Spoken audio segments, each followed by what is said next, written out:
तो आज अपने जंगल पॉडकास्ट को शूट कर रहे हैं घने जंगल में बैठ के। और जहां हम बैठे हैं थोड़ी देर पहले ही बार्किंग डियर की कॉल हो रही थी, क्योंकि हम लोग 4-5 लोग हैं। तो इसलिए जो लेपर्ड था उसने अपनी मूवमेंट रोक दी है, इसकी वजह से कॉल रुक गई है। लेपर्ड भी आसपास ही है, बार्किंग डियर भी आसपास ही होगा, और दूर से तो रिकॉर्ड हो रही है आवाज़, दूर से भी आवाज़ आ भी रही है बार्किंग डियर की, लेकिन वो दूसरा बार्किंग डियर है। और आज हमारे साथ जो जंगल पॉडकास्ट में है तो वो है विद्याश्री जी। हेलो। तो आप एयर होस्टेस हैं और इंटरनेशनल फ्लाइट की एयर होस्टेस हैं, और इनको वाइल्ड लाइफ का बड़ा शौक है। और वाइल्ड लाइफ भी, इंडिया की वाइल्ड लाइफ भी इन्होंने एंजॉय करी है और इंटरनेशनल भी। जब ये अपनी ट्रिप पे जाती हैं तो कैसे कैसे क्या है वो हम इनके मुंह से ही सुनेंगे।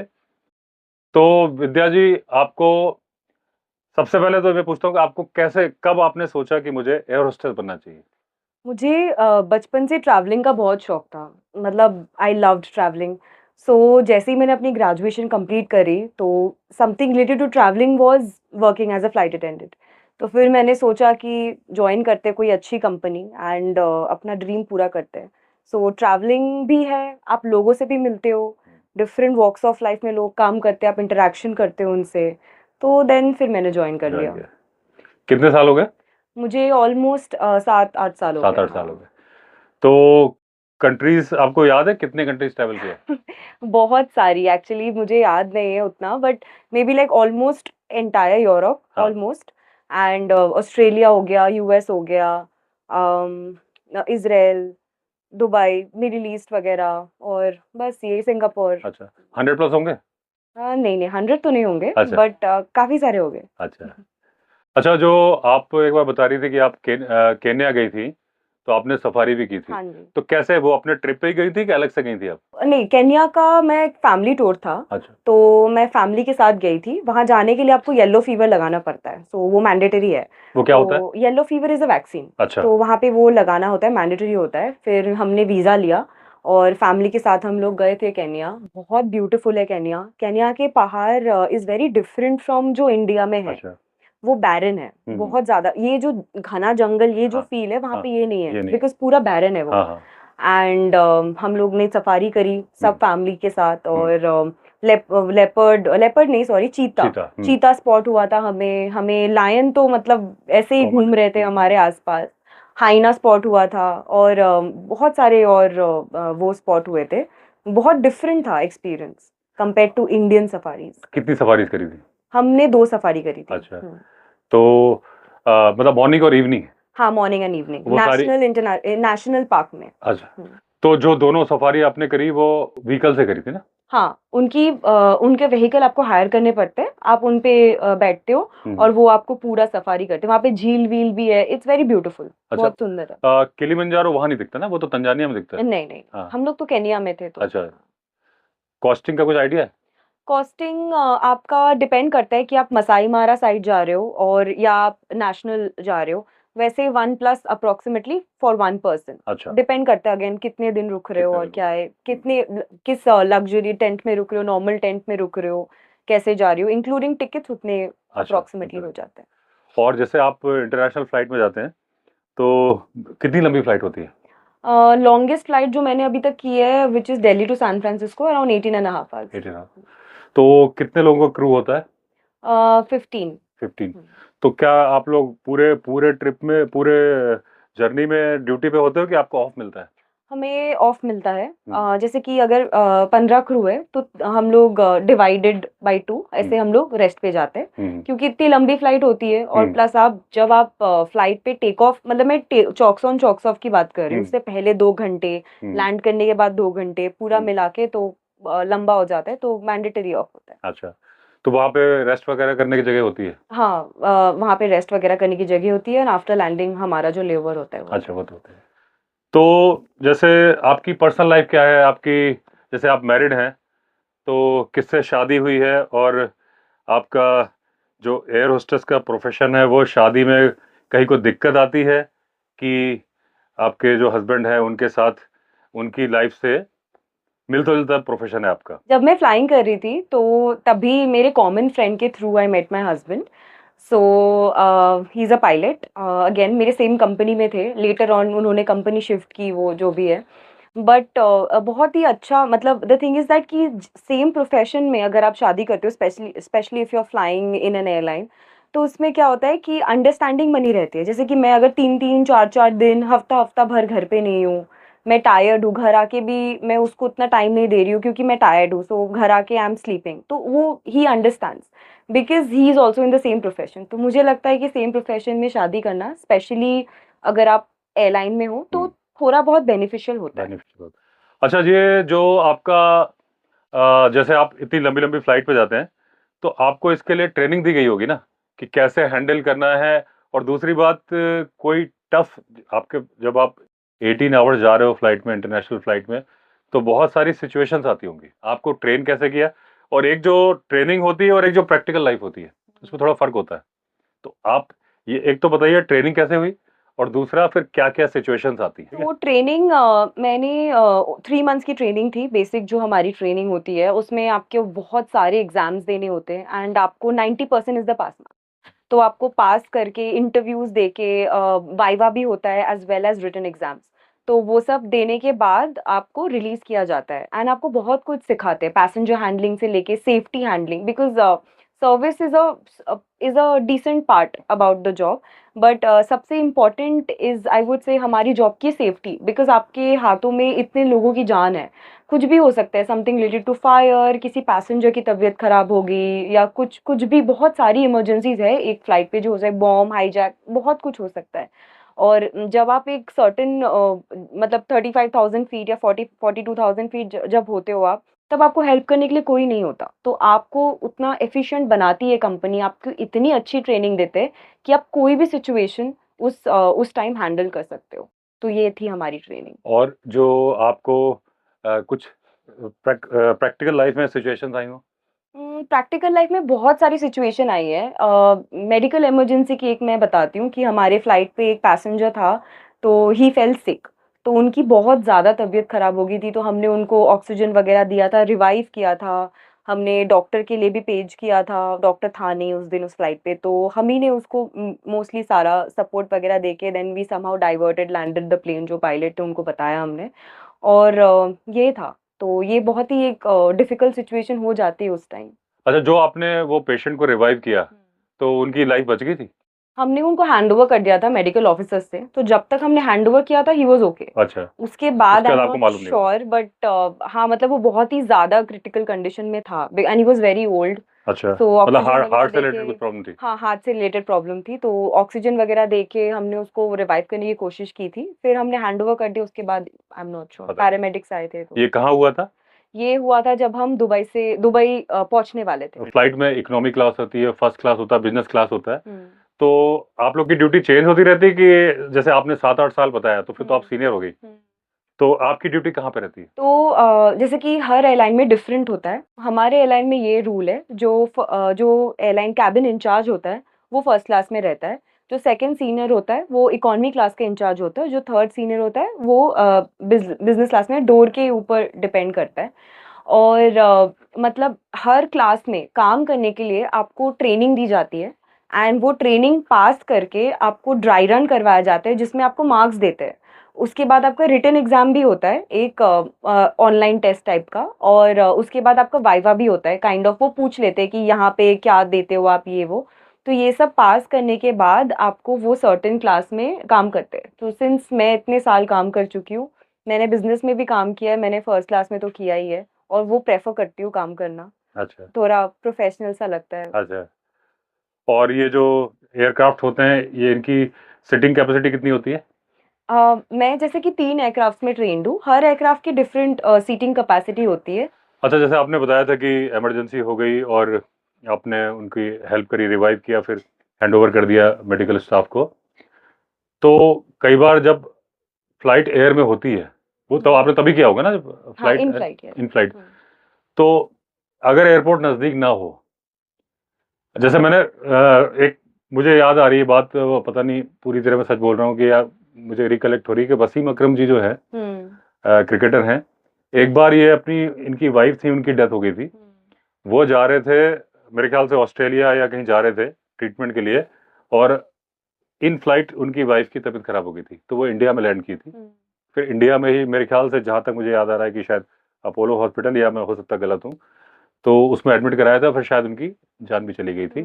तो वो जो फ्लाइट लैंड करी, तो ये इस प्रोसेस के बारे में आपको मालूम है कि जब, क्योंकि वो फ्लाइट तो यहाँ आने वाली नहीं थी, वो तो कहीं और जा रही थी, तो उसमें क्या फिर इनको परमिशन लेनी पड़ती है, पार्किंग वगैरह लेनी पड़ती है? चार्जेस तो लगते हैं, बिकॉज ये इसको कहते हैं डाइवर्जन, कि आप एक सर्टेन डेस्टिनेशन जा रहे हो, तो अब कोई आपकी मेडिकल इमरजेंसी होगी तो आप कहीं और लैंड कर रहे हो, इसको कहते हैं डाइवर्जन। और इसमें कंपनी का बहुत ज़्यादा लॉस होता है, exact amount even I am not sure, but इसमें बहुत ज़्यादा कंपनी का वो होता है, जो कि क्योंकि एक एयरक्राफ्ट एक डेस्टाइन्ड जगह पे जाना होता है, अगर वहाँ नहीं जाता कहीं और जाते हैं, उसमें पार्किंग स्पेसेस, फ्यूल एक्स्ट्रा लेना, बहुत सारे चार्जेस, हिडन चार्जेस होते हैं। अच्छा, जो लगते हैं। अच्छा, जैसे अभी आप इंटरनेशनल फ्लाइट में काम कर रहे हो, तो जब आप ट्रेनिंग ले रहे थे, तो क्या ऐसा कोई ऑप्शन होता है कि मैं इंटरनेशनल फ्लाइट में जाऊंगी या डोमेस्टिक में जाऊंगी, या जब आप ज्वाइन करते हो तब आपको पोस्टिंग होती है या आपकी ऐसी ड्यूटी कर दी जाती है? और दूसरी बात, अंदर से आप क्या चाहती थी, कि मैं डोमेस्टिक फ्लाइट में चलूं या इंटरनेशनल फ्लाइट में? अंदर से तो obviously international, but then it actually depends आप कौन सा एयरलाइन ज्वाइन कर रहे हो और कौन से एयरक्राफ्ट में ट्रेंड हो। कि जैसे कि हर एयरलाइन के पास एक डेस्टाइन्ड जैसे कि एमिरेट्स या जैसा, उसमें एक डेस्टाइन्ड एयरक्राफ्ट होता है जो सिर्फ इंटरनेशनल करता है, तो उसकी कैपेसिटी भी ज़्यादा होती है, सीटिंग कैपेसिटी, प्लस उसकी फ्लाइंग भी, वो लॉन्ग रेंज फ्लाई कर सकता है।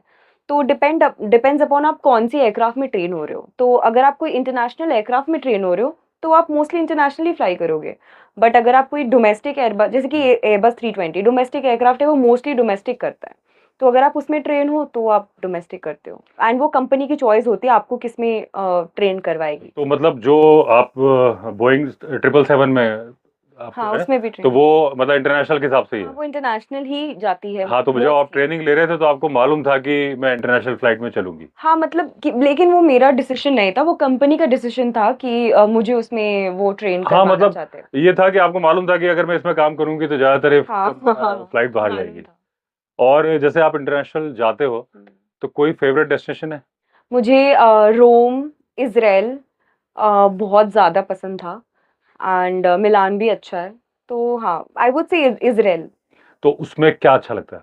इज़राइल बहुत ब्यूटीफुल है, उसमें हर चीज़ है, उसमें पहाड़ है, उसमें आपका रिलीजियस थोड़ा सा वो हो जाता है, चर्च ऑफ स्पेक्चर जो कि क्रिश्चियंस का बहुत बड़ा चर्च है वो भी है, उसमें आपका सी बीच भी है, मतलब all all in one basically, और बहुत सीनिक है, और उसका होटल का लोकेशन भी बहुत अच्छा है हमारा। तो जैसे आप इंटरनेशनल फ्लाइट में जाते हो, तो उसको आप लोग क्या बोलते हैं, ले ओवर बोलते हैं? लेओवर, हाँ। तो कितना टाइम मिलता है आपको वहाँ पे? डिपेंड करता है कि आप, आपकी फ्लाइट कितनी लंबी है और आप कितने टाइम जोन्स क्रॉस कर रहे हो। तो आप जितना ज़्यादा टाइम जोन क्रॉस करोगे और आपकी फ्लाइट जितनी लंबी होगी, उसके बेसिस पे आपका लेओवर वो पैन आउट करते हैं। तो जैसे इजराइल जाते हो आप, तो एक ही रूट होता है फ्लाइट का, अलग अलग हाँ, रूट? नहीं नहीं, डायरेक्ट फ्लाइट होती है दिल्ली टू इज़राइल। कितना टाइम लगता है? दिल्ली से approximately 6.5 to 7 hours, again depend करता है कि टेल विंड्स, हेड विंड्स, उस पे भी डिपेंड करता है। Tail wind means opposite direction से आ रही है? टेल विंड्स मीन्स पीछे से आ रही है, तो that helps your plane to fly faster, and head winds means आपकी फ्लाइट के ऑपोजिट डायरेक्शन से आ रही है, तो वो आपका स्पीड कम करता है। तो जैसे अभी आपने बताया कि टेल विंड और हेड विंड है, टेल विंड आप बता रहे हो कि जब टेल विंड आती है तो आपका एयरक्राफ्ट जल्दी पहुंच जाता है, उसको सपोर्ट मिलता है, जैसे हम पानी में तैरते हैं तो करंट के डायरेक्शन में जा रहे हैं कि अपोजिट जा रहे हैं, कुछ कुछ वैसे ही हवा में हो गया। और हेड विंड है, तो ये बात जब आपके एयरक्राफ्ट में फ्यूल भरा जा रहा होता है, पहले से सपोर्ट स्टाफ या जो भी पायलट वगैरह है उन्हें मालूम होती होगी?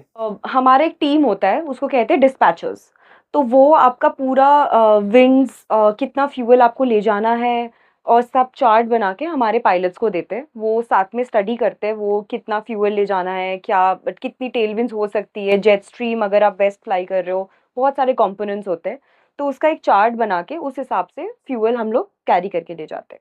जैसे, वैसे मैं जो क्वेश्चन पूछ रहा हूँ ये आपका काम नहीं है, लेकिन मेरे पास पूछने के लिए तो आप ही हो, तो इसलिए पूछ रहा हूँ कि जैसे फॉर एग्जांपल 1000 लीटर्स डाला इंडिया से, आप इसराइल जा रहे हो, 1000 लीटर्स की जरूरत है, और आपके जो सपोर्ट स्टाफ ने बता दिया कि भाई टेल विंड मिलने वाली है, मतलब जो जो काम 1000 लीटर्स का था वो 900 में हो जाएगा, तो कितना लेके चलते हो? कभी कोई इमरजेंसी भी आ सकती है, कभी कुछ डाइवर्जन भी हो सकता है, इमरजेंसी अगर पैसेंजर को कुछ होगा तो आप डाइवर्जन भी करोगे, कहीं और लैंड करोगे। हाँ। तो कितना आप एक्स्ट्रा मार्जिन लेके चलते हो फ्यूल में? अराउंड जितना आपका फ्लाइंग टाइम अप्रोक्सीमेटली है, उससे मे बी अराउंड 1-1.5 आवर्स का extra fuel always I think advisable है। बाकी आई थिंक पायलट्स को, मेरे हस्बैंड को बेटर आइडिया होगा, अच्छा, बट जहाँ तक I know it should be around 1-1.5 hours extra than what you are flying, that is what I think according to me. But बाकी आई, हाँ मतलब मतलब इतना जो ही। भी डाइवर्जन के एयरपोर्ट्स उनको हाँ, मालूम होते होंगे, हाँ, उतना और वो रखते होंगे। डाइवर्जन जो आपके होते हैं ना नॉर्मली भी, जैसे कि फॉर एग्जांपल दिल्ली का डाइवर्जन शुड बी चंडीगढ़ और maybe Amritsar, so nearby है, so should be around 1-1.5 hours extra fly करने का फ्यूल, मे बी 2 मैक्सिमम। या अच्छा, आपने कभी नॉर्थ पोल, साउथ पोल के ऊपर से फ्लाई किया है? नॉर्थ पोल और साउथ पोल के ऊपर से जब भी हम लोग यूएस फ्लाइट्स करते हैं दिल्ली से, तो route is always above north pole. कभी कुछ देखा है नीचे? मोस्टली जब हम दिल्ली से फ्लाई करते हैं तो रात हो जाती है by the time we reach north pole. नीचे तो नहीं देखा, बट ऊपर बहुत देखा है हमने। अरोरा लाइट्स देखी है, अरोरा लाइट्स जिसको हम लोग नॉर्दर्न लाइट्स भी बोलते हैं। बहुत सुंदर लगता है। ऐसा लगता है कि मतलब आसमान में you know those methane gases वैसे डांस कर रहे, बहुत ब्यूटीफुल लगता है। तो वो बहुत बार देखी है मैंने, specially when we are doing Delhi to San Francisco and all. अच्छा, जैसे आपने इंटरनेशनल फ्लाइट में आप फ्लाई करते हो, तो डोमेस्टिक में भी किया होगा कभी। हाँ, हाँ। तो डोमेस्टिक फ्लाइट्स और इंटरनेशनल फ्लाइट्स में क्या फ़र्क होता है? ज़्यादा फ़र्क नहीं होता। इट इज़ जस्ट दैट कि आपका डिस्टेंस, जैसे कि इंटरनेशनल फ्लाइट्स बहुत लंबी होती है, उसमें सर्विसेज़ ज़्यादा होती है, उसमें और भी बहुत सारी एडेड रिस्पॉन्सिबिलिटीज़ होती है। डोमेस्टिक फ्लाइट छोटू-सा होता है और बस ये डिफ़रेंस है, टाइम का ही डिफ़रेंस है, बाकी और कुछ services and time, same that's it. होता है। अच्छा, जैसे आपका हर किसी के दिन की शुरुआत होती है, तो जैसे आप इंटरनेशनल फ्लाइट पे जा रहे हो, हुँ, हुँ। तो मॉर्निंग कैसे होती है? और उसके बाद फिर जब आप अपनी ड्यूटी को जॉइन करते हो और जब ड्यूटी एंड होती है और ले ओवर होता है, नाइट कैसे होती है? तो फ्लाइट पे जाने से पहले मेरी एक आदत है पर्सनली कि मैं हमेशा मेरा बैग पैक करके रखती हूँ। तो मैं फ्लाइट से वापस भी जब लैंड करती हूँ, मैं अपना प्री पैक करके रखती हूँ अगले लेओवर के लिए। तो ये मेरी आदत है। तो मेरी बैग काइंड ऑफ पैक रहती है। अब डिपेंड करता है कि मैं अगर किसी ऐसी कंट्री में जा रही हूँ जहाँ बहुत ठंडा है, तो थोड़े गर्म कपड़े रख लिए, जहाँ बहुत गर्मी है तो उस हिसाब से बस कपड़े बाकी जो एक बेसिक बैग है वो मेरा हमेशा से पैक रहता है। Sleep is very important. तो मैं ट्राई करती हूँ कि हर फ्लाइट से पहले जितना हो सके maybe like 3-4 hours at least I can get some rest. तो ये मैं ट्राई करती हूँ। और बाकी मैं बहुत प्राउड फ़ील करती हूँ when I wear my uniform, it's extremely proud. फिर मैं एयरपोर्ट जाती हूँ, I do all my duties, फिर मैं लैंड जब करती हूँ, देन इट्स मी टाइम। फिर मैं अपने आप को बहुत पैम्पर करती हूँ, जहाँ मुझे घूमने जाना है वहाँ जाती हूँ। थोड़ा बहुत अगर 1-2 मैनुअल है, जो बेसिक पढ़ाई है, वो थोड़ा बहुत इधर-उधर देख लिया, डिपेंडिंग अपॉन कौन-सा रूट फ्लाई कर रही हूँ, कौन-सा एयरक्राफ्ट है, थोड़ा बहुत पढ़ाई, but mostly going out and having fun. जैसे हम लोग जो बोलते हैं ना कि भाई आज रात को नींद नहीं आई, कि बेड चेंज हो गया, रूम चेंज हो गया, और आप तो इंटरनेशनल फ्लाई कर रहे हो, आपको जेट लैग भी होता होगा। नींद आ जाती है कि जब आपको, क्योंकि आपकी एक टाइमिंग है ना कि आपकी नेक्स्ट फ्लाइट कितने, एक तो कितने घंटे का आपको लेओवर मिलता है, और दूसरा आप जरूरी तो नहीं कि जब आप सोना चाह रहे हो तो नींद आ जाए, और आपको ये भी टेंशन है कि मुझे सोना भी है क्योंकि फिर मुझे इतने लंबे टाइम तक काम करना है। तो उसको कैसे मैनेज करते हो आप? जनरली इतने साल हो गए ना, मुझे तो आदत हो गई है अब। Literally it's a practice now कि मेरे को, मैं जब चाहती हूँ, टच वुड, ये बहुत लोगों के साथ नहीं है, बट ये मेरे साथ है कि मैं जब चाहती हूँ मैं सो सकती हूँ। तो मैं जैसे कि फॉर एग्जांपल मैं आपको एक एग्जांपल देती हूँ, मैं दिल्ली टू यूएस फ्लाई कर रही हूँ, तो उस हिसाब से मैं ट्राई करती हूँ यूएस में लैंड करने के बाद कि यूएस के टाइम के हिसाब से मैं अपने आप को एडजस्ट कर लूँ। तो मैं जाते ही आई डोंट स्लीप, मैं पूरा दिन स्ट्रेच करती हूँ। मेरे को बहुत नींद आती है, बट फिर भी मैं बाहर चली जाती हूँ, घूमने चली जाती हूँ, शॉपिंग चली जाती हूँ। मैं सोती नहीं हूँ, कुछ पढ़ लिया, स्टडी मटेरियल पढ़ लिया, और फिर रात को मैं तब सोती हूँ ताकि मेरा यूएस के टाइम के हिसाब से एडजस्ट हो जाए, ताकि जिस दिन मेरी फ्लाइट हो उस दिन जब मैं उठूँ सो के, मैं पूरी रात सो गई और अर्ली मॉर्निंग फ्लाइट होती है आउट ऑफ यूएस, तो मैं फ्रेश हूँ फ्लाइट के लिए, because that is very important, क्योंकि अगर आप वेल स्लेप्ट नहीं हो तो you can not be well focused also. अच्छा, जैसे आपने बताया कि इंटरनेशनल फ्लाइट में करीब 15 लोगों का, 15 एयर होस्टेस का क्रू होता है, तो पायलट अलग होते होंगे? हाँ, 4 पायलट। चार। तो उसमें ऐसा होता है कि जैसे आपकी बॉन्डिंग हो गई, कि आपकी कुछ फ्रेंड सर्किल है, कि जनरली आप एक ही फ्लाइट में चल रहे हो, कि हर बार आपके जो एयर होस्टेसेस है वो चेंज हो जाती हैं? हर बार चेंज होती है। It's never constant. वो एक्चुअली एक पर्क भी है, डिसएडवांटेज भी है। पर्क ये है कि आप डिफरेंट लोगों से मिल रहे हो, एंड जब भी आप जितने आप लोगों से मिलते हो ना, आपकी एक्सपीरियंस और आपका जो डिम्योर है वो और बढ़ता है, बिकॉज़ आप डिफरेंट डिफरेंट लोगों से मिलते हो, उनकी उनसे बातें करते हो, तो हर किसी की डिफरेंट स्टोरी होती है, तो वो एक प्रो है। और कौन ये है कि हाँ, एक आपकी दोस्त है तो उससे आपने आज मिला and you don't know next time 4-5 महीने, may be a year, may be never you will fly with her again. So pros and cons. तो जैसे टीम बनाने में दिक्कत नहीं होती कि जैसे आपको 18 आवर्स की फ्लाइट है और जो आपकी टीम है उससे आप आज ही मिले हो, 1-2 घंटे पहले ही मिले हो, तो ये प्रॉब्लम नहीं होती कि एक ट्यूनिंग बैठाने में थोड़ा टाइम लगता हो? बिल्कुल भी नहीं, बिल्कुल भी प्रॉब्लम नहीं होती, बिकॉज़ मोस्टली जब आप इस प्रोफ़ेशन में आते हो, being friendly is a thing that's inculcated inside you, because आप जब ट्रेनिंग करते हो तो आप always you are very friendly, and plus लोग सेम काम कर रहे हैं, सब दोस्त बन जाते हैं। मतलब ऐसे कभी टच वुड मुझे कभी सीआरएम, इसको सीआरएम कहते हैं एक्चुअली, तो उसकी कभी प्रॉब्लम नहीं हुई। अच्छा, जैसे आपका शेड्यूल क्या होता है, रूटीन क्या होता है फ्लाइट में आप जाते हो, उसके बाद में जैसे इंटरनेशनल फ्लाइट के लिए जा रहे हो या डोमेस्टिक फ्लाइट के लिए भी जा रहे हो, तो पहले कितनी देर पहले आप फ्लाइट में जाते हो, फिर क्या-क्या करते हो, उसके बाद जब आप बोर्डिंग अलाउ करते हो? हम लोग approximately 1 hour before the departure flight के अंदर घुसते हैं, और सबसे पहले हम लोग इमरजेंसी इक्विपमेंट्स वगैरह की इमरजेंसी के हिसाब से सब कुछ फाइन होना चाहिए। सारा इमरजेंसी इक्विपमेंट्स चेक करना, सीट्स वगैरह, कोई मतलब आइडेंटिफाइड ऑब्जेक्ट हो, ये सब हम लोग सब चेक करते हैं। उसके बाद गैली में कितना खाना आया है, क्या है, लोड क्या है, उसके हिसाब से केटरिंग कितनी हुई है, सब कुछ आया है कि नहीं, जिस जिस हिसाब से जो फ्लाइट है वो सब हम लोग चेक करते हैं। उसके बाद बोर्डिंग होती है, then we start the flight. तो जैसे आप ये करते हो तो कोई चेकलिस्ट होती होगी कि कोई इम्पोर्टेंट चीज़ छूट ना जाए क्योंकि ऑन एयर तो आपको मिलने वाली नहीं है। तो चेकलिस्ट होती होगी जिसको और आप लोग किसी को रिस्पॉन्सिबल जैसे आपका अगर 15 मेंबर्स का क्रू है, तो जब फ्लाइट टेक ऑफ कर रही है, तब तो सारे ऑन ड्यूटी होते हैं कि बाकी कुछ लोग चार्ज लेते हैं, बाकी लोग बाद में लेते हैं और वो चेकलिस्ट आप चेक करते हो कि कोई भी इम्पोर्टेंट चीज़ छूट ना जाए? एक्चुअली इतने साल काम करने के बाद दिमाग में हो गया है वो चेकलिस्ट। सो हम लोग जाते ही वो सब कुछ फॉलो करते हैं, और सारे जो 15 क्रू है ना, सबकी एक सर्टेन टाइप ऑफ रिस्पॉन्सिबिलिटीज है। कोई गैली के लिए रिस्पॉन्सिबल है, कोई एक सर्टेन जोन के लिए रिस्पॉन्सिबल है, तो उसके हिसाब से वो अपना चेकलिस्ट के हिसाब से हमारी ट्रेनिंग इतनी अच्छी होती है कि आपको रिटर्न चेकलिस्ट की जरूरत ही नहीं होती। जब आप टेक ऑफ करते हो तो पूरे 15 लोग ऑन ड्यूटी होते हैं कि जो आपने जैसे बताया कि आधे-आधे होते हैं, कि उस वक़्त ही पहले ऑफ ड्यूटी होते हैं फिर वो ऑन एयर चार्ज लेते हैं? नहीं, नहीं, पूरे 15 लोग, because every 15 person is responsible for a certain thing. तो सारे रिस्पॉन्सिबल होते हैं किसी-किसी चीज़ के लिए, और सभी ऑन ड्यूटी होते हैं। टेक ऑफ के बाद वो भी हर फ्लाइट पे रेस्ट नहीं होता। ओनली अगर बहुत लंबी फ्लाइट है, जैसे कि दिल्ली टू यूएस फ्लाइट, उसमें रेस्ट होगा आपका, बिकॉज़ वो बहुत ज़्यादा लंबी फ्लाइट है। तो और वो भी रेस्ट होता है क्रूज़ के टाइम, टेक ऑफ के बाद सर्विस वगैरह सब कंप्लीट हो गई, तब रेस्ट पे जाते हैं। तब क्योंकि अगर कोई इमरजेंसी भी हो तो बाकी के जो लोग रेस्ट पे नहीं है वो हैंडल कर सकते हैं, बट अदरवाइज टेक ऑफ से पहले तो everybody is in charge for that, उसी पर्सन का what ever duties that person has.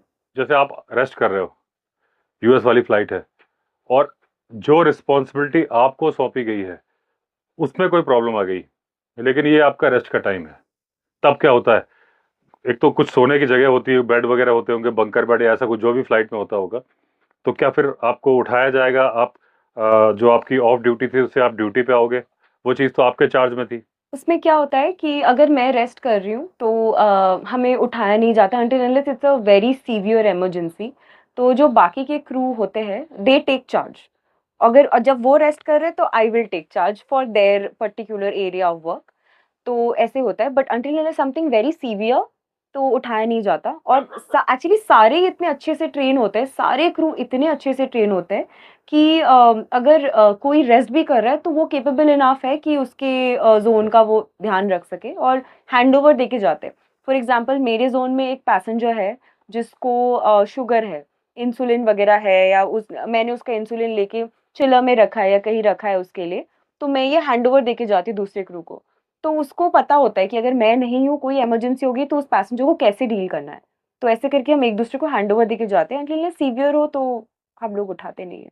Rest बहुत प्रेशियस होता है फ्लाइट पे। तो जैसे आपने बताया कि जोन होते हैं, तो जो फ्लाइट में सीट्स होती होंगी कि ये 30 सीट्स आपके चार्ज में है, 30 सीट्स वहाँ दूसरे के चार्ज में है, और जो फूड होता है वो फूड कैसे आप लोग मैनेज करते हो? अगर आपकी 18 आवर्स की फ्लाइट है तो फूड बहुत सारा होता होगा, तो क्या कोई फ्रीज़र होता है या फिर ड्राई आइस होती है? किस तरीके से आप मैनेज करते हो कि जो चीज़ ठंडी है वो ठंडी रहे और जो चीज़ गर्म करके देनी है वो गर्म रहे? हर फ्लाइट पे चिलर्स होते हैं, उसमें हम लोग खाना स्टोर करते हैं, फ्रीजर्स के टाइप्स होता है, और हमारे पास ड्राई आइस भी होता है। तो उससे हम लोग खाना स्टोर करते हैं एंड वी मेक श्योर कि वो खराब ना हो, फिर हम लोग हीट करके सर्विस से पहले वी डू द सर्विस। तो अलग अलग जो सीट्स है, सीट्स के हिसाब से आपकी रिस्पॉन्सिबिलिटीज होती है, तो डिपेंड करता है। अगर आप बिजनेस क्लास में काम कर रहे हो तो एलीट सर्विस होता है, तो उसके हिसाब से आपकी कम सीट्स होगी बट काम आपका ज़्यादा है, बिकॉज आप बिजनेस क्लास में एक सर्टेन लेवल की सर्विस करते हो। तो हाँ, सीट्स उसके हिसाब से डिवीजन होता है। अच्छा, जैसे आप इंटरनेशनल फ्लाइट में जाते हो तो डिफरेंट कंट्रीज़ के लोग होते हैं, बहुत सारे। एक इंग्लिश तो यूनिवर्सल लैंग्वेज है, लेकिन ज़रूरी नहीं कि इंग्लिश हर कोई बोले। आप इंडिया से हो तो आप हिंदी बोल सकते हो, लेकिन बहुत सारे कंट्रीज़ के पैसेंजर्स उस फ्लाइट में बैठते हैं, वो नहीं बोल सकते, और हो सकता है कि वो लैंग्वेज जो वो बोल रहे हैं वो आपके 15 मेंबर्स क्रू में किसी को भी नहीं आती हो। तब आप कैसे मैनेज करते हो? तो फॉर एग्जांपल जैसे कि हम पेरिस जा रहे हैं, तो पेरिस फ्लाइट में लॉट ऑफ फॉरेनर्स होते हैं जिनको लैंग्वेज नहीं आती, ना इंग्लिश आती है ना हिंदी, तो ऑब्वियसली कांट इवन इमेजिन। तो हमारे पास फ्रेंच क्रू होती है। तो हमारे एयरलाइन में जो क्रू है वो डिफरेंट कंट्रीज से आती है, not only from India, other countries से भी बहुत सारे क्रू है। तो वो लोग डिफरेंट डिफरेंट लैंग्वेजेस बोलते हैं, तो ये लोग ट्राई करते हैं कि अगर कोई फ्रेंच क्रू है जो कि फ्रेंच सिटीजन है, तो उसको ट्राई करते हैं कि फ्रेंच मतलब पेरिस फ्लाइट में वो उसको भी रोस्टर करे, ट्राई करते हैं वो लोग। और बहुत सारी फ्रेंच क्रू है हमारे पास, तो वो ट्राई करते हैं रोस्टर करे, ताकि लैंग्वेज प्रॉब्लम ना हो। और अगर मैक्सिमम ऐसा है, ऐसा कभी हुआ जो कि नहीं होता, कि कोई भी नहीं है जो क्रू में से जो फ्रेंच बोलता है, तो हम लोग ट्राई करते हैं किसी पैसेंजर से बात करें जिसको इंग्लिश समझ आती है, और जो हो जाता है तो हम लोग we use him as a translator. This is presence of mind, ये कभी आपको सिखाया नहीं जाता, बट इतने साल काम करने के बाद वो प्रेजेंस ऑफ माइंड आप में आ जाती है। तो आप किसी पैसेंजर से बोलते हो कि यू नो ये मुझे कन्वे करना है इनको, तो वो अपने लैंग्वेज में कन्वे कर देते हैं। But mostly we have French crew, या हम जापान जा रहे हैं तो we have Japanese crew, different countries से we have crew, so problem उतनी होती नहीं है। अच्छा, जैसे आप इंटरेक्शन करते हो पैसेंजर से, हर तरह के पैसेंजर्स मिलते हैं। कभी सीनियर सिटीजन्स बहुत अच्छे से ट्रीट करते होंगे, कभी कभी बच्चे मिल जाते होंगे, कोई भी। तो कोई ऐसा यादगार आपको इंटरेक्शन याद हो जो आपको हमेशा याद आता हो, या आपने अपने घर आके अपने हस्बैंड से बताया हो कि आज तो ऐसा हुआ? हाँ, तो हमारे साथ ऐसा एक बार हुआ था, मेरे साथ हुआ था पर्सनली। तो एक एल्डरली कपल थे और वो बहुत खुश थे, बिज़नेस क्लास में थे, so they were very well to do and all, and बहुत खुश थे सर्विस से भी, इन जनरल भी हमसे इंटरैक्ट कर, हमसे ही बात कर रहे थे वो। सीट पे ही बैठे नहीं, पूरे फ्लाइट पे apart from take off and landing, जब सीट बेल्ट साइन होती हमसे ही बात कर रहे थे। तो जो लेडी थी उन्होंने entire crew including the captains उन्होंने इनवाइट किया था अपने मैंशन में, रोम रोम फ्लाइट की बात है। उन्होंने अपने मैंशन में हम सबको इनवाइट किया था लंच के लिए, बोला था कि आपके होटल में हम लोग गाड़ी भेज देंगे and then you come over for lunch. हम लोग गए नहीं थे लेट बाद में, क्योंकि हमारे दूसरे प्लान्स थे, बट हाँ वो बहुत ही फॉन्ड मेमोरी थी। जैसे आप लोग फ्लाई करते हो तो आपको हर तरह के पैसेंजर्स मिलते हैं, जैसे अभी आपने बताया कि आपको इनवाइट किया था और एक अच्छी मेमोरी है, तो कभी कभी खराब मेमोरी भी होती होगी। कुछ बहुत ज़्यादा ऐसे बात करते होंगे कि आपको लगता होगा कि यार ये क्यों ऐसे बात कर रहे हैं, लेकिन क्योंकि आपकी ड्यूटी है, आपका जॉब है, तो आप उनको कुछ ऐसा जवाब दे नहीं सकते। और कई बार ऐसा भी हो जाता होगा कि वो फिर कुछ ऐसी कंडीशंस हो जाती होंगी कि आपको फिर अपने कैप्टन को रिपोर्ट करना होता होगा। वो कैसे हैंडल करते हो आप? अगर कोई पैसेंजर ज़्यादा अनरूली हो जाता है तो हमारे पास ऑन ग्राउंड राइट होता है, इवन इन फ्लाइट, कि आफ्टर लैंडिंग हम उसको अथॉरिटीज़ को बोल के हम उसको प्रिजन भिजवा सकते हैं, तो हमारे पास ये राइट होता है। तो हम लोग कैप्टन को बोलते हैं और उसको हम रिस्ट्रेन भी कर सकते हैं। तो ये ज़्यादा एक लेवल तक अगर अनरूली हो जाता है तो ये हमारे पास राइट होता है उसको अपलोड करना ऑन ग्राउंड, एंड अगर इन फ्लाइट होता है तो आफ्टर लैंडिंग उसको यू नो पुलिस के पास रिपोर्ट करने का ये अथॉरिटी हमें होता इन फ्लाइट होता है तब कैसे? मान लो कुछ वो आपस में दो लोग लड़ रहे हैं, है। तब क्या करते हो? इन फ्लाइट अगर आपस में दो लोग के बीच पे कॉन्फ्लिक्ट होता है तो हम लोग पहले तो उनसे वर्बली वो बात करने की कोशिश करते हैं कि like calm down and all of that. उसके बाद अगर उससे भी नहीं मानते तो फिर हम लोग थोड़ा स्ट्रिक्टली बोलते हैं कि this is not the way and all this. उसके बाद हमारे पास लेटर होता है, लेटर ऑफ वार्निंग। हम लोग वो इशू करते हैं कि अगर आप if you continue this then we will restrain you. तो उसके बाद भी अगर नहीं मानते तो then we restrain him on board, and after landing obviously cops आते हैं and he is jailed, and he is on no fly list, he can not fly for I don't an number of years. Restrain कैसे करते हो? आपके पास force तो है नहीं, power तो है नहीं। अगर मान लीजिए आपका 15 मेंबर्स क्रू है, तो कुछ मेल होंगे, कुछ फीमेल होंगे। तो आपके पास कोई, पहले तो मैंने सुना था कि मार्शल भी चलते थे शायद, जब कुछ फ्लाइट मार्शल। तो आपके पास कोई एनफोर्समेंट होती है फ्लाइट के अंदर कि जब आप कोई अनरूली पैसेंजर है जो बिल्कुल कंट्रोल में नहीं आ रहा? क्योंकि फिजिकली तो आप हैंडल कर नहीं सकते, क्योंकि आपके पास उतनी पावर नहीं है। जरूरी थोड़ी ना कि हर वक्त आपको पैसेंजर सपोर्ट करें। वैसे पैसेंजर सपोर्ट करते हैं, ऐसे मैंने वीडियो जो जो मैंने देखा है। तो मेरे फ्लाई करते वक्त तो कभी ऐसा कभी कुछ हुआ नहीं। तो आप कैसे एनफोर्समेंट कैसे करते हो कि आप यहाँ से उठोगे नहीं? या आपके पास, जैसे मैंने सुना था शिप होते हैं सी में, उनके पास तो एक प्रिजन भी होता है, एक हवाला टाइप का होता है कि अगर कोई जो कैप्टन है वो चाहे तो किसी को बंद भी कर सकता है। उनके पास एक फोर्स भी होती है। तो क्या एरोप्लेन में भी ऐसा कुछ होता है? तो हमारे पास रिस्ट्रेनिंग डिवाइसेस होती है जिससे हम लोग, एंड एक टेक्निक होता है रिस्ट्रेन करने का। मतलब फॉर एग्जांपल एक वो हमें सिखाया जाता है ट्रेनिंग में। सो फॉर एग्जांपल एक पैसेंजर खड़ा है, आप उसको ऐसे चार्ज करोगे तो वो भी आप पे चार्ज करेगा। तो एक टेक्निक होता है, 3-4 लोग मिलके करते हैं उसको, पीछे से जाके देयर इज अ टेक्निक। तो उससे हम उसको रिस्ट्रेन करते हैं। हमारे पास डिवाइसेस होती है जिसको रिस्ट्रेनिंग डिवाइस बोलते हैं। उससे हम लोग उसके हाथ बांध देते हैं, पीछे करके हाथ। और अगर लड़के नहीं है, लड़कियां भी कर सकती है, because there is a technique to do it. उसमें कोई फोर्स से ज़्यादा टेक्निक मैटर करता है। और अगर ये है कि मतलब बहुत ज़्यादा इमरजेंसी सिचुएशन हो गई है तो फिर पैसेंजर्स की आप हमेशा हेल्प करते हो, और इतने अच्छे पैसेंजर्स होते हैं हमारे mostly, and they are very understanding, and most of the time they help. अच्छा, जैसे बहुत सारे फ्लायर्स ऐसे होते होंगे जो फर्स्ट टाइम फ्लायर हैं। कुछ लोगों को फ्लाइट के टेक ऑफ करते हुए घबराहट होती है, कुछ को वॉमिट सेंस आता है। तो आप कैसे हैंडल करते हो? उनको समझाते हो कि क्या आपके पास कुछ होता है, दवाई वगैरह या कुछ ऐसा होता है? पहले तो टॉफीज वगैरह भी दी जाती थी कि, और कई लोग कान में प्रेशर फील करते हैं। इसको कैसे हैंडल करते हो आप? तो जो आपने कान का प्रेशर बोला, वो बहुत कॉमन है एक्चुअली, स्पेशली अगर आपको कोल्ड है। तो हमें, जैसे कि मैंने आपको बताया, हमारी बहुत सारी ट्रेनिंग होती है, आपको एग्ज़ाम और वाइवा भी देना पड़ता है। तो मेडिकल फर्स्ट एड की जो ट्रेनिंग है, that's a integral part of your entire training. और इसकी सिर्फ ट्रेनिंग ही नहीं होती, आपको हर साल इसके एग्ज़ाम्स देने पड़ते हैं, and you have to pass both the viva and your written exam to continue your job. तो कान का जो आप बोल रहे हो, प्रेशर डिफरेंस से जो कान में पेन होता है, उसका भी एक फर्स्ट एड में हमें सिखाया जाता है उसको कैसे डील करना है। अगर कोई सिकनेस फील कर रहा है, मोशन सिकनेस, उसके लिए हमारे पास दवाई होती है, तो वो हम देते हैं उसको। तो ऐसे हमें टेक्निक्स ये सारी जो है वो हमें सिखाई जाती है। तो वो हम लोग डील कर लेते हैं उसके लिए, again because of the training. दूसरी बात, जैसे क्या होता है, देखिए मैंने देखा है जब कि बार बार एयर होस्टेस बोल रही होती है, कई लोग जब सीट बेल्ट बांधने का बीच में पायलट ने दबा दिया, टर्बुलेंस देखी, तो उन्होंने दबा दिया कि भाई सीट बेल्ट साइन हो गया। मेरे साथ भी हुआ कि एक बार मैं वॉशरूम में था, तो उन्होंने नॉक किया था दरवाजा कि आप आके बैठ जाइए, अभी पायलट ने वो कर दिया है, सीट बेल्ट साइन ऑन कर दिया। तो लेकिन मैंने देखा कि सीट बेल्ट साइन ऑन होता है, उसके बावजूद बहुत सारे लोग उठ के जा रहे होते हैं, वॉशरूम जा रहे होते हैं, और एयर होस्टेस समझा रही होती, कई बार लोग नहीं मान रहे होते हैं। तो कभी कोई आपने सुना हो आपके कैरियर में, जरूरी नहीं आपकी फ्लाइट में हुआ हो, किसी और फ्लाइट में भी कोई एक्सीडेंट सुना हो इस वजह से कि जो पायलट ने वार्निंग दी है सीट बेल्ट साइन के लिए, आप लोग भी समझा रहे हो और लोग उठ के जा रहे हो, जो वॉशरूम जाते हैं, कभी कोई ऐसा एक्सीडेंट हुआ हो जो फेटल हुआ हो? देखिए क्या होता है, सीट बेल्ट जो है ना, ये आपका रक्षा कवच है फ्लाइट पे।